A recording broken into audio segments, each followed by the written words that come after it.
Dear students, तो हम last video में हम ये डिस्कस कर रहे हैं कि पॉलीमराइजेशन टेक्निक्स जो डिफरेंट टाइप्स की होती हैं वो कौन कौन सी होती हैं। तो इससे पहले हम 3 पॉलीमराइजेशन टेक्निक को डिस्कस कर चुके हैं। एक थी बल्क पॉलीमराइजेशन, उसके बाद हमने डिस्कस किया सॉल्यूशन पॉलीमराइजेशन टेक्निक को, और फिर हमने डिस्कस किया सस्पेंशन पॉलीमराइजेशन टेक्निक को। और आज ये लास्ट पॉलीमराइजेशन टेक्निक है वो है इमल्शन पॉलीमराइजेशन। तो यहाँ पर कहीं ना कहीं इमल्शन फॉर्म हो रहा होगा। देखिए, सबसे पहले तो मैं आपको ये बता दूँ कि इमल्शन मतलब क्या होता है।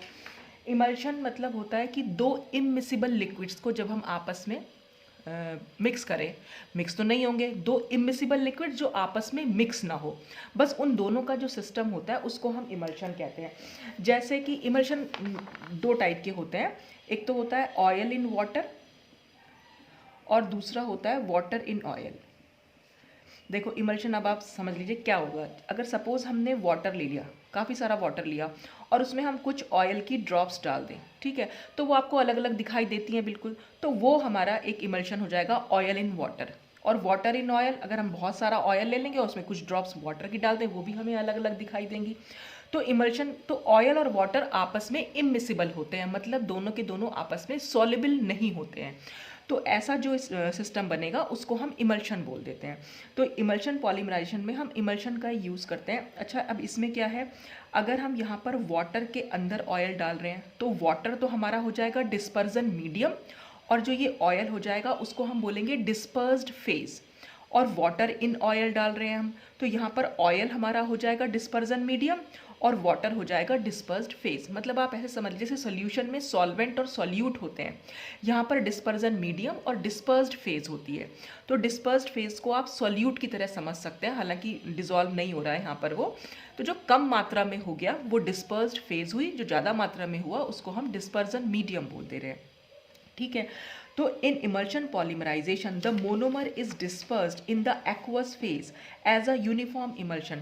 तो इमल्शन पॉलीमराइजेशन में क्या होता है, मोनोमर जो है एक्वस फेज में यानी वाटर में डिस्पर्स्ड रहता है, डिस्पर्स्ड फेज की तरह रहता है। यहाँ पर वाटर जो है डिस्पर्जन मीडियम हो जाएगा और डिस्पर्स्ड फेज हो जाएगी मोनोमर की, और एक ये इमल्शन यहाँ पर ये फॉर्म कर लेते हैं। तो इसको हम बोलेंगे कि इमल्शन, जब हम दो इमिसिबल लिक्विड को ले रहे हैं एक साथ, उस सिस्टम को हम बोलेंगे कि वो इमल्शन है।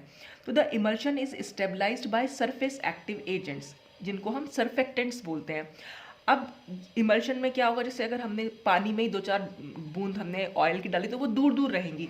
जब तक वो दूर दूर है तब तक हम कह सकते हैं कि इमल्शन जो है स्टेबल है, लेकिन वो बहुत जल्दी एक दूसरे के पास में आ जाती हैं। तो उन्हें एक दूसरे से दूर रखने के लिए कि वो ऑयल की ड्रॉप्स आपस में मिक्स ना हो, तो हम वहाँ पर सरफेस एक्टिव एजेंट्स या सरफेक्टेंट्स को डाल देते हैं, ठीक है। सरफेक्टेंट्स क्या करेगा, उन ऑयल की जो ड्रॉपलेट्स हैं उनको मिलने नहीं देगा। और किस तरह से करता है वो काम, surfactants serve the purpose of lowering the surface tension at the monomer water interface. Surfactants क्या करते हैं, ये वाटर और मोनोमर की जो इंटरफेस होती है, जहाँ पर भी मोनोमर और वाटर मिल रहे होंगे एक दूसरे से, जैसे सपोज यही हमने यहाँ पर लिया था और ये हमारी ड्रॉपलेट्स हो गई मोनोमर की, ठीक है, और ये सारा बीच में वाटर है। तो वाटर और ये जो मोनोमर है जहाँ पर भी कहीं मिल रहे होंगे वो इंटरफेस कहलाती है, वो जगह इंटरफेस। कहीं पर भी दो लिक्विड जहाँ मिल रहे हैं वो इंटरफेस हो गया। तो ये पूरा पोर्शन जो है इंटरफेस, जो आउटर साइड हो जाएगी, वहाँ पर वाटर भी है और ये मोनोमर इधर से भी है। तो इंटरफेस पर वो क्या करता है, सरफेक्टेंट सरफेस टेंशन को कम कर देता है and facilitate emulsification of the monomer in water, और इस तरह से वो मोनोमर का वाटर में इमल्सिफिकेशन करा देता है। ये जो इमल्शन का बनना होता है इसको हम इमल्सिफिकेशन बोल देते हैं। इसीलिए हम सरफेक्टेंट जो यूज़ करते हैं उसको हम इमल्सीफायर भी बोल देते हैं। इमल्सीफायर जो इमल्शन बनाने में हेल्प करे या इमल्शन को स्टेबल करने में हेल्प करे। तो इस तरह से ये सरफेस टेंशन को कम कर देगा और वाटर में मोनोमर का इमल्सिफिकेशन हो जाएगा, यानी इमल्शन फॉर्म हो जाएगा। Surfactants get fully dissolve at low concentration. तो जब हमने वाटर लिया है, वाटर में हमने मोनोमर डाल दिया है, ठीक है, और मोनोमर और वाटर दोनों इमिसिबल लिक्विड्स हैं, और फिर साथ ही साथ हम उसमें सरफेक्टेंट भी डाल देते हैं ताकि वो इमल्शन जो है स्टेबलाइज रहे। तो सरफेक्टेंट की जब तक कॉन्सेंट्रेशन कम रहती है तब तक वो वाटर में फुल्ली डिजॉल्व रहता है, ठीक।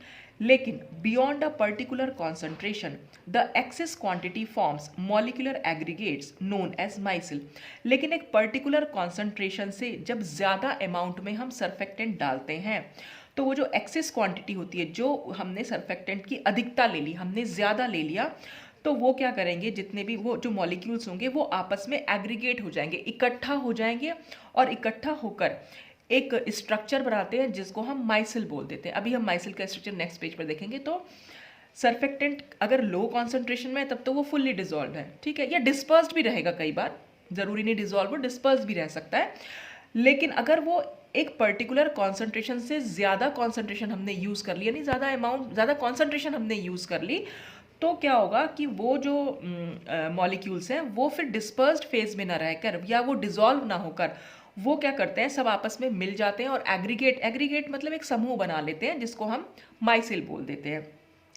The concentration beyond which only micelle formation is possible is known as the critical micelle concentration. ये आपने कोलाइडल सोल्यूशन में कभी पढ़ा होगा, क्रिटिकल माइसिल कॉन्सेंट्रेशन होती है, शॉर्ट में हम इसको CMC बोलते हैं। तो जिस कॉन्सेंट्रेशन पर ये माइसिल्स का फॉर्मेशन होता है उसको हम क्रिटिकल माइसिल कॉन्सेंट्रेशन बोल दे रहे हैं। In micelle formation the emulsifier molecules aggregate in such a way that the polar end of the molecules align themselves outward and the hydrocarbon ends come close to each other at the interior। तो emulsifier का जो या surfactant का जो structure है वो कुछ इस तरीके का होता है। इसका एक पोलर हेड होता है और इसमें एक हाइड्रोकार्बन टेल बनी हुई होती है, ठीक है। ये पोलर हेड हो गया और इसको हम बोल रहे हैं, ये नॉन पोलर पोर्शन होता है जो हाइड्रोकार्बन टेल होती है, और ये इसका पोलर हेड होता है। तो यहाँ पर क्या होगा, जब माइसिल फॉर्मेशन में क्या होगा, तो जितने भी इमल्सिफायर के मॉलिक्यूल्स हैं वो इकट्ठा होंगे। और किस तरह से इकट्ठा होंगे, इस तरह से इकट्ठा होते हैं कि उनका polar end of the molecules align themselves outward. उनका जो पोलर एंड होगा वो बाहर की साइड आएगा। जैसे कि एक और दूसरा मॉलिक्यूल आ गया सर्फेक्टेंट का, इस तरह से आएगा। ये इस तरह से हम इसको बना सकते हैं, ठीक है। तो ये इस तरह से एग्रीगेट होंगे कि जो इनका पोलर हेड है वो तो बाहर की साइड रहा, यहाँ सारे में पानी डला हुआ है, ठीक है, ये सब कुछ पानी है यहाँ पर। तो ये पोलर एंड बाहर की साइड होगा और जो हाइड्रोकार्बन टेल है वो अंदर की साइड हो जाएगी। तो यही इसमें लिखा हुआ है, and the hydrocarbon ends come close to each other at the interior. ये अंदर की साइड हो गई हाइड्रोकार्बन टेल और बाहर की साइड हो गया इसका पोलर हेड। अब देख लेते हैं इसका नेक्स्ट पेज पे कैसे फिगर बनाया हुआ है।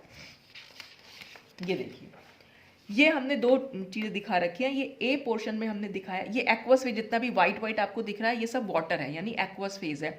और इसमें जो ये छोटे छोटे ग्रीन कलर से दिखा रखे हैं, देखिए डॉट दिखा रखा है और उसके बाद एक टेल बना रखी है। तो पोलर हेड दिखाया हुआ है और टेल दिखाई हुई है। तो ये इंडिविजुअल सर्फेक्टेंट मॉलिक्यूल हैं। जब हमने इसकी कॉन्सेंट्रेशन बहुत लो ले रखी है तो ये कंप्लीटली या तो डिजॉल्व होंगे या डिस्पर्स्ड रहते हैं मीडियम में, ठीक है। लेकिन जब हमने इनकी कॉन्सेंट्रेशन बढ़ा दी एक पर्टिकुलर कॉन्सेंट्रेशन, यानी कि CMC पर, क्रिटिकल माइसिल कॉन्सेंट्रेशन पर, माइसिल्स का फॉर्मेशन होता है। मतलब ये सारे मॉलिक्यूल्स जो हैं इकट्ठा हो जाएंगे और इस तरह से एग्रीगेट्स बना लेते हैं। ये देख रहे हैं आप, इसको हम माइसिल्स बोल देते हैं। तो एग्रीगेटेड सर्फेक्टेंट मॉलिक्यूल्स, ये इकट्ठा हुए हुए सर्फेक्टेंट मॉलिक्यूल्स हैं जिनको हम माइसिल बोल दे रहे हैं। और यहाँ पर ये शो भी कर रखा है कि जो इस तरह से दिखाया हुआ है, ये जो ये पीछे की साइड दिखाई हुई है, ये non polar hydrocarbon chain of surfactants है। और ये डॉट जो दिखाया हुआ है राउंड जो है polar head of surfactant molecules है। तो ये सब इसके बारे में हमने लिख भी दिया है नीचे। अच्छा, अब क्या होगा, the interior of the micelle act as a hydrocarbon phase. और जाहिर सी बात है माइसिल का जो इंटीरियर है यानी जो अंदर का पोर्शन है वो हाइड्रोकार्बन फेज है और नेचर में वो हाइड्रोफोबिक होगा, यानी कि वाटर हेट, जो वाटर से हेट करें उनको हम हाइड्रोफोबिक बोलते हैं। और जो ये पोलर हेड्स होते हैं ये हाइड्रोफिलिक होते हैं, यानी जो वाटर लविंग होते हैं। हाइड्रोफिलिक मतलब वाटर लविंग और हाइड्रोफोबिक मतलब वाटर हेटिंग। तो अंदर का पोर्शन हाइड्रोफोबिक होता है और बाहर का पोर्शन हाइड्रोफिलिक होता है। तो इंटीरियर जो है वो act as hydrocarbon phase where the monomer can be solubilised. और इसके अंदर मोनोमर जो है वो सॉल्युबल हो सकता है, ठीक है। बाहर की साइड जो होंगे मोनोमर वो सब डिस्पर्स्ड रहते हैं, वो डिसॉल्व नहीं होंगे, वो वाटर, क्योंकि वो हमने वाटर इनसॉल्युबल ले रखे हैं। हमने शुरू में ही इमल्शन बनाया और इमल्शन में वाटर और जो मोनोमर है वो दोनों एक दूसरे में इनसॉल्युबल हैं। तो जब हम वाटर में हमने मोनोमर डाला हुआ है, मोनोमर जो है वाटर में तो इनसॉल्युबल है, तो वाटर में वो सिंपल ड्रॉपलेट्स की तरह रहेगा। जैसे अगर मैं आपको यहाँ दिखाना चाहूँ, ये हमने वाटर ले रखा है, ठीक है। वाटर में कुछ कुछ ड्रॉप्स जो हैं वो मोनोमर की भी हैं, ठीक है। साथ ही साथ हमने सर्फेक्टेंट भी ऐड किया हुआ है, और सर्फेक्टेंट की जो कॉन्सेंट्रेशन है वो हमने ज़्यादा ली हुई है, और वो कॉन्सेंट्रेशन ले रखी है जिस पर माइसिल का फॉर्मेशन होता है। तो यहाँ पर आपको माइसिल भी देखने को मिलेंगे, ये हमने यहाँ पर माइसिल दिखा दिए, ठीक है। तो इस तरह के बहुत सारे माइसिल का फॉर्मेशन आपको कहीं ना कहीं इसमें सोल्यूशन में दिखता रहेगा, ठीक है, क्योंकि कॉन्सेंट्रेशन बढ़ रखी है। तो मोनोमर के मॉलिक्यूल बाहर भी रहते हैं एज अ ड्रॉपलेट्स, और कुछ मोनोमर के मॉलिक्यूल्स यहाँ इंटीरियर में भी चले जाते हैं, और इंटीरियर में जाकर ये सॉल्युबलाइज्ड हो जाते हैं, सॉल्युबल हो जाते हैं, ठीक है। क्योंकि अंदर का फेज जो है वो हमारा हाइड्रोफोबिक है, तो अंदर जाकर ये मोनोमर जो है वो मोनोमर की ड्रॉपलेट जो है वो डिसॉल्व हो जाती है, सॉल्युबलाइज्ड फॉर्म में रहती हैं, और बाहर जो होती हैं वो इनसॉल्युबल फॉर्म में रहती हैं, ठीक है। अच्छा, अब क्या है, emulsion systems generally utilised water soluble initiators such as persulphate और H2O2 यानी हाइड्रोजन परऑक्साइड। अब ये जो इमल्शन हम पॉलीमराइजेशन करा रहे हैं, अब जब हम पॉलीमराइजेशन की बात कर रहे हैं तो जहाँ मोनोमर्स लिए तो हमें इनिशिएटर भी लेने पड़ेंगे, तभी तो रिएक्शन स्टार्ट होगी। तो यहाँ पर इमल्शन वाले सिस्टम्स में कौन से इनिशिएटर हम यहाँ यूज़ करते हैं, जो वाटर सॉल्युबल इनिशिएटर हम यहाँ पर यूज़ कर लेते हैं, जैसे कि परसल्फेट्स या हाइड्रोजन परऑक्साइड। वैसे ये डिपेंड करता है कि हम किस टाइप का पॉलीमराइजेशन करा रहे हैं, कई बार हम वाटर इनसॉल्युबल इनिशिएटर भी इसमें यूज़ कर लेते हैं, पर ज़्यादातर हम इसमें वाटर सॉल्युबल इनिशिएटर यहाँ पर यूज़ कर रहे हैं। तो अगर हमने वाटर सॉल्युबल इनिशिएटर यूज़ किया हुआ है तो मैं ये इनिशिएटर को डार्क डार्क दिखा देती हूँ, ठीक है। ये वाटर ये इनिशिएटर्स हैं, और ये इनिशिएटर्स क्या है, वाटर में सॉल्युबल हैं, तो यानी इतने बाहर वाले पोर्शन में वाटर में सॉल्युबल आपको इनिशिएटर भी होंगे यहाँ पर देखने को मिलेंगे, ठीक है। और साथ ही साथ हमारे मोनोमर के मॉलिक्यूल्स भी हैं, एग्रीगेट्स भी बना हुआ है, और एग्रीगेट्स के अंदर मोनोमर की ड्रॉपलेट्स सॉल्युबल भी हैं, ठीक है। तो ये 3-4 चीज़ें आपको ध्यान में रखनी पड़ेंगी। इनिशिएटर ले लिया है तो फिर अब क्या होगा, पॉलीमराइजेशन हो जाएगा। In the emulsion polymerisation technique the monomer is present as suspended droplets as well as solubilised at the interior of the micelle. जैसा कि मैंने आपको भी बताया कि इमल्शन पॉलीमराइजेशन टेक्निक में मोनोमर जो होते हैं, मोनोमर की ड्रॉपलेट्स वो वाटर में सस्पेंडेड भी रहेंगी, और इसके अंदर यानी माइसिल के अंदर वो सॉल्युबलाइज्ड फॉर्म में भी रहेंगी, ठीक है। और इसके अलावा जो हमारा हमने इनिशिएटर लिया हुआ है वो वाटर में सॉल्युबल भी है, बाहर की साइड वाटर के जितना भी पोर्शन एक्वस फेज का है वहाँ पर वो सॉल्युबल फॉर्म में है इनिशिएटर हमारा। अब इसके बाद पॉलीमराइजेशन कैसे हो जाएगा, मोनोमर भी हमारे पास है, इनिशिएटर भी हमारे पास है, तो यहाँ पर पॉलीमराइजेशन हो सकता है। कैसे होगा बस वो देखना है। The surface layer of the micelle formed by the polar ends of the emulsifier molecules is highly hydrophilic. जैसा कि मैंने आपको भी बताया कि ये जो इसका बड़ा रूप मैंने यहाँ दिखाई दिया था, यहाँ सारे में वाटर है, तो ये जो पोर्शन है बाहर वाला पोर्शन ये नेचर में हाइड्रोफिलिक है, and hence an appreciable concentration of the initiator is found at this place. अब क्योंकि ये हाइड्रोफिलिक है, हाइड्रोफिलिक मतलब वाटर लविंग है, और यहीं पर हमारा वाटर में डिजॉल्व इनिशिएटर भी है, ठीक है। तो इनिशिएटर जो है यहीं पर कहीं पास में ही रहते हैं, क्योंकि वो भी वाटर सॉल्युबल है और ये भी हाइड्रोफिलिक है, हमारे दोनों का नेचर लगभग सेम है। तो ये पोलर हेड्स के पास ही यहाँ कॉर्नर में ये सरफेस पर हम क्या, माइसिल की जो सरफेस है, ये सरफेस बन गई माइसिल की, इस सरफेस पर जो है इनिशिएटर भी यहाँ पर रहते हैं।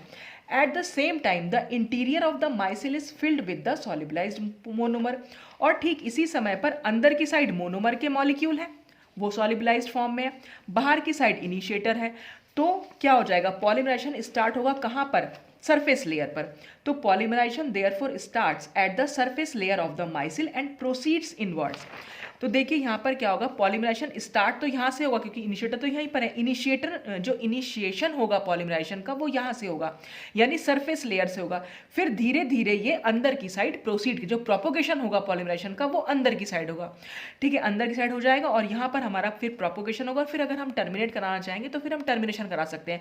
तो पॉलीमराइजेशन यहाँ पर फिर स्टार्ट यहाँ पर होगा कॉर्नर, यानी सरफेस पर स्टार्ट होगा और प्रोसीड वो अंदर की साइड करेगा, ठीक। अब जैसे ही वो अंदर की साइड प्रोसीड करेगा तो धीरे धीरे पॉलीमराइजेशन हमारा होना शुरू हो जाएगा। When the monomer inside the micelle is consumed, more monomer diffuse into the micelle from the monomer droplets present in the aqueous phase. अब इसका क्या मतलब हुआ? अब जब अंदर पॉलीमराइजेशन हो रहा है तो यानी पॉलीमराइजेशन का मतलब मोनोमर जो है धीरे धीरे पॉलीमर में चेंज हो रहा है। तो एक स्टेज ऐसी आएगी जो जितना भी अंदर मोनोमर सॉल्युबलाइज था वो सारा का सारा पॉलीमर में चेंज हो जाएगा। तो जब वो पॉलीमर में चेंज हो जाएगा तो बाहर जो हमारी मोनोमर की ड्रॉपलेट्स थी वो अंदर की साइड चली जाएंगी ताकि और पॉलीमराइजेशन हो। ठीक है, तो ये वाले बाहर से मोनोमर जो है अंदर जाना शुरू हो जाएगा। कब? जब अंदर का सारा मोनोमर पॉलीमर में चेंज हो चुका होगा।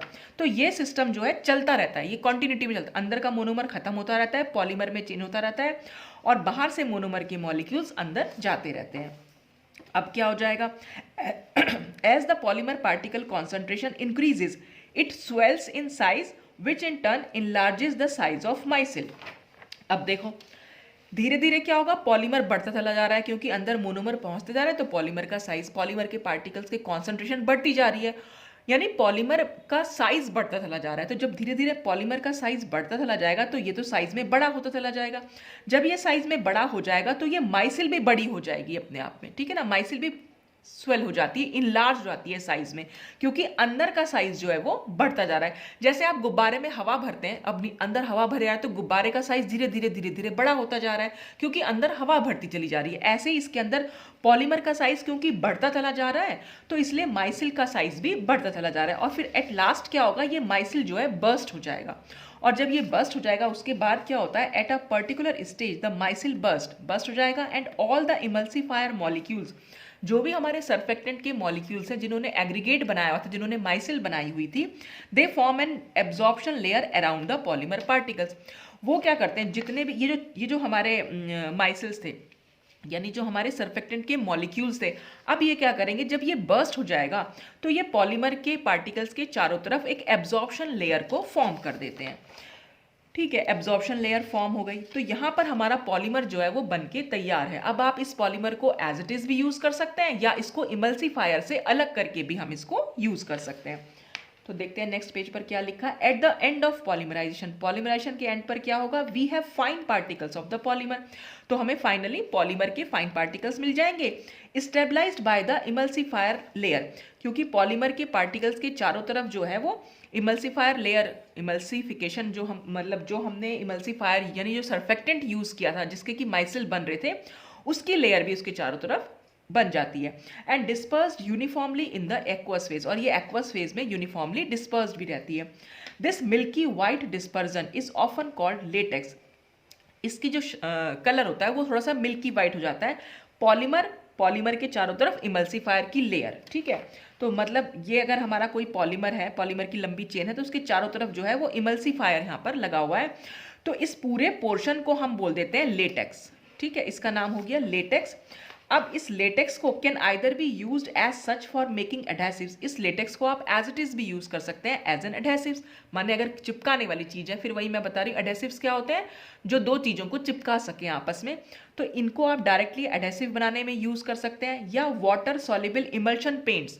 आपने सुने होंगे इमल्शन पेंट्स हम कई बार घरों में यूज करते हैं, तो वाटर सॉल्युबल इमल्शन पेंट्स बनाने में भी यूज कर सकते हैं, एज इट इज आप इसको यूज कर सकते हैं। या फिर और the polymer can be isolated from the latex by destabilising the emulsion, या आप पॉलीमर के चारों तरफ जो इमल्शन की लेयर थी उसको हटा के तब भी आप उसको यूज कर सकते हैं।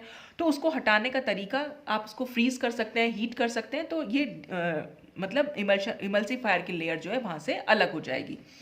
तो इससे हम कौन कौन से पॉलीमर्स बना सकते हैं या कौन कौन से मोनोमर्स हम यहाँ पर यूज कर सकते हैं जिनका कि पॉलीमराइजेशन करा जा सके, वो है vinyl chloride, butadiene, chloroprene, vinyl acetate, acrylates and methacrylates are polymerised by emulsion polymerisation technique.